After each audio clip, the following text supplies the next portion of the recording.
तो दोस्तों, आज की जो सच्ची घटना है वह बरेली ज़िला के यूपी के बरेली ज़िला के सुभाष नगर थाने की है, जहां पर एक प्रिया नाम की लड़की होती है। और प्रिया जो है बीएससी नर्सिंग की होती है। और बीएससी नर्सिंग करने के बाद वह एक पास के ही हॉस्पिटल में जाती है। और हॉस्पिटल में जाने के बाद एक डॉक्टर होते हैं जो कि मरीज़ों को देखते हैं। काफ़ी मरीज़ वहाँ पर लाइन लगाए हुए होते हैं। जैसे कि जो भी मरीज़ आगे आता है उसका पर्चा पहले देखा जाता है, और जो मरीज़ पीछे आता है उसका पर्चा जो है बाद में देखा जाता है। इसी तरीके से वहाँ पर लाइन लगी होती है, और प्रिया जो होती है वो भी उसी लाइन में लग जाती है। और जब प्रिया का नंबर आता है तो वह डॉक्टर से इलाज करवाने के लिए नहीं लाइन में लगी रहती है, बल्कि उनसे जॉब मांगने के लिए लाइन में लगी रहती है। तब वह जो है डॉक्टर से कहती है कि डॉक्टर साहब, मैं बीएससी नर्सिंग की हूँ, मुझे इस जॉब की बहुत ज़रूरत है, क्योंकि मेरे घर में एक भी रुपया नहीं है और मेरे घर वाले बहुत परेशान हैं। आप मुझे इस नौकरी पर रख लीजिए। लेकिन डॉक्टर बहुत ही गुस्सा होते हैं इसकी बात को सुनकर, क्योंकि नौकरी पाने का भी एक प्रोसेस होता है, एक तरीका होता है। आप अपना रिज्यूम जो है रिसेप्शन पर जमा करिए और वहां से आपको कॉल किया जाएगा कि आप इस जॉब के लिए एलिजिबल हैं कि नहीं। लेकिन प्रिया रोने लगती है, कहती है सर मुझे इस नौकरी की बहुत ज़रूरत है। लेकिन डॉक्टर साहब साफ साफ मना कर देते हैं और गुस्सा भी करते हैं कि तुम यहाँ से जाओ, क्योंकि मरीजों की लाइन लगी है और तुम यहाँ पर नौकरी मांगने के लिए मेरे पास आई हो, ये गलत तरीका है। उसके बाद जो है डॉक्टर साहब प्रिया को वहाँ से जाने के लिए बोल देते हैं। प्रिया भी वहाँ से रोती हुई चली जाती है। जब घर आती है, प्रिया की सहेली भी रहती है और दोनों लोग बातें चीत करते हैं। उसके बाद कुछ दिन बीत जाता है। करीब 10 दिन के बाद जो है प्रिया फिर डॉक्टर के पास कॉल करती है, और डॉक्टर के पास कॉल करने के बाद ज़ोर ज़ोर से रोने लगती है। कहती है डॉक्टर साहब, मेरी माँ की तबीयत बहुत ही ज़्यादा ख़राब है, वह बेहोश हो जा रही है और उसका तबीयत बहुत ही ज़्यादा ख़राब है और मेरे पास एक भी रुपया नहीं है कि मैं उसका इलाज करा सकूं। तो डॉक्टर कहते हैं ठीक है, कोई बात नहीं, तुम मेरे हॉस्पिटल में ले आओ, मैं उनका इलाज फ्री में कर दूंगा। लेकिन वह कहती है नहीं डॉक्टर साहब, मेरे पास एक भी रुपया नहीं है कि मैं आपको हॉस्पिटल तक ले आ सकूं। तो फिर डॉक्टर कहते हैं कि तुम वहां से ऑटो कर लो और यहाँ पर चली आओ, ऑटो का किराया स्टाफ दे देगा, आप परेशान मत हो, लेकिन यहाँ तक ले आओ। तो कहती है नहीं डॉक्टर साहब, मैं बहुत थक चुकी हूँ, मैं अब कहीं नहीं लेके जाऊँगी। आप एक काम करिए, मेरे ही घर पे चले आइए और मेरी जो है माँ का इलाज कर दीजिए। तो डॉक्टर कहते हैं नहीं, मैं वहाँ पर कैसे आ सकता हूँ। तो मतलब बहुत ही रिक्वेस्ट करती है प्रिया जो होती है। उसके बाद डॉक्टर मान जाते हैं और शाम को डॉक्टर उसके घर पहुँचते हैं। जैसे ही डॉक्टर उसके घर पहुँचते हैं, जैसे ही अंदर जाते हैं तो प्रिया दरवाज़ा बंद कर लेती है और उनको एक रूम में लेकर जाती है, जहां पर पहले से ही उसकी सहेली जो है नग्न अवस्था में लेटी हुई थी।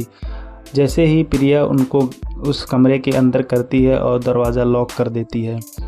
दरवाज़ा लॉक करने के बाद डॉक्टर साहब जब देखते हैं उसकी सहेली को बिना कपड़ों में, तो वह देखकर दंग हो जाते हैं। वह परेशान हो जाते हैं और दरवाज़ा पीटने लगते हैं। उनको लग रहा था कि अब मेरे साथ कुछ गलत होगा। वह दरवाज़ा पीटते हैं लेकिन दरवाज़ा नहीं खुलता है। और उसके बाद वह लड़की जो है डॉक्टर के साथ शरारत करने लगती है, मस्ती करने लगती है, लेकिन डॉक्टर इधर उधर भागने लगते हैं। उसके बाद फिर दरवाज़ा खुलता है। दरवाज़ा खुलने के बाद फिर बाहर एक लड़की होती है जो कि प्रिया थी। वह भी नग्न अवस्था में पूरा कपड़ा उतारे हुए अंदर वो भी चली जाती है। उसके बाद उसके दो साथी, दो दोस्त होते हैं जो कि प्रिया के लड़के होते हैं, वो भी अंदर आ जाते हैं। अंदर आने के बाद दरवाज़ा बंद करते हैं और दरवाज़ा बंद करने के बाद डॉक्टर साहब से दोनों अपना रेप करवाती हैं और मतलब गलत काम करवाती हैं। और फिर वीडियो बना लेती हैं और वीडियो बना के अपने पास रख लेती हैं। और फिर डॉक्टर से कहती हैं कि तुम अगर ये वीडियो चाहते हो तो मुझे 2 लाख रुपए दे दो, मैं यह वीडियो आपको दे दूँगी और डिलीट कर दूँगी। यह सुनते ही डॉक्टर के होश उड़ जाते हैं और डॉक्टर सोचने पर मजबूर हो जाता है। कहता है मेरे पास तो इतने पैसे नहीं है, ये लो मेरा एटीएम कार्ड ले लो, इसमें जितने पैसे हैं आप निकाल लो और मुझे जाने दो। तो लड़का जो है एटीएम कार्ड लेता है और उसका पिन पूछता है। पिन पूछने के बाद पास के ही एटीएम से उसमें जितने पैसे थे पूरा निकाल लेता है। उसमें करीब 50,000 रुपये थे। 50,000 रुपये निकाल कर वह चला आता है और फिर एटीएम जो है डॉक्टर को दे देता है। कहता है 1.5 लाख रुपए अब तुम मुझे दे दो, तभी तुम यहाँ से जाने पाओगे। डॉक्टर कहता है मेरे पास इतने रुपए नहीं है, मैं धीरे धीरे करके आपको दे दूंगा। उसके बाद वह डॉक्टर को छोड़ देते हैं और डॉक्टर फिर अपना क्लिनिक पर चला आता है। अपना सोचने पर मजबूर हो जाता है, हैरान रहता है कि मैं करूं तो क्या करूं। उसके बाद कुछ दिन के बाद जो है फिर प्रिया कॉल करती है, कहती है पैसों का इंतजाम हुआ कि नहीं, अगर नहीं हुआ है तो बता दो, मैं यह वीडियो सोशल मीडिया पर अपलोड कर दूंगा। पूरा जो है बरेली जो है अपना वो पूरा डिस्ट्रिक्ट बरेली अपना छाए रहेगा, तुमको देखेगा। अगर तुम यह वीडियो नहीं डिलीट करवाना चाहते हो तो बता दो। फिर उसके बाद जो है डॉक्टर कहता है नहीं नहीं आप कुछ मत करना, मैं यह पैसों का इंतजाम कर रहा हूँ।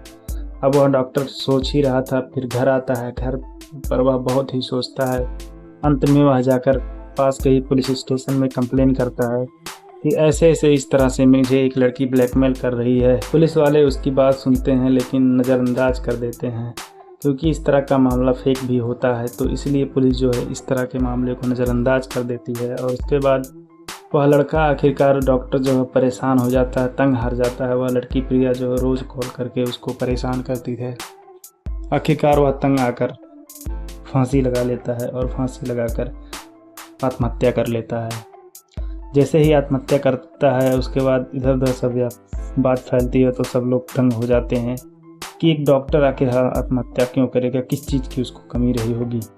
उसके बाद पुलिस वहाँ आती है। पुलिस जब यह देखती है तो देखने पर दंग हो जाती है। वहाँ के फिर एसपी डीएसपी सब लोग जो है पुलिस स्टेशन सुभाष नगर को दोषी ठहरा रहे थे और फिर उसको सख्त से सख्त कार्रवाई करने की जो है सख्त कार्रवाई करने के लिए उस पर दबाव डालते हैं। फिर जो है सुभाष नगर पुलिस स्टेशन जो है वहाँ पर जांच पड़ताल चालू करता है। चालू करने के बाद फिर उसको यह बात पता चलता है कि प्रिया शर्मा जो है, प्रिया शर्मा नहीं, उसका नाम असली नाम हिमांशी शर्मा है। हिमांशी शर्मा है जो कि भदोही डिस्ट्रिक्ट के गांधीनगर विलेज में रहती है, गांव में रहती है। उसके बाद पुलिस उसको 15 दिन के बाद गिरफ्तार कर लेती है और गिरफ्तार करने के बाद यह पता चलता है कि वह काफ़ी लोगों को इसी तरीके से चूना लगा चुकी है। करीब 5 से 6 लोग उसके इस जाल में फंस चुके थे। पहले से ही 5 से 6 लोग को हनी ट्रैप में फंसा कर पैसे लूट लिए। करीब 6 से 7 लाख रुपए पहले से ही लूट चुकी है। तो दोस्तों आज की कहानी में बस इतना ही। मिलते हैं किसी नेक्स्ट वीडियो में।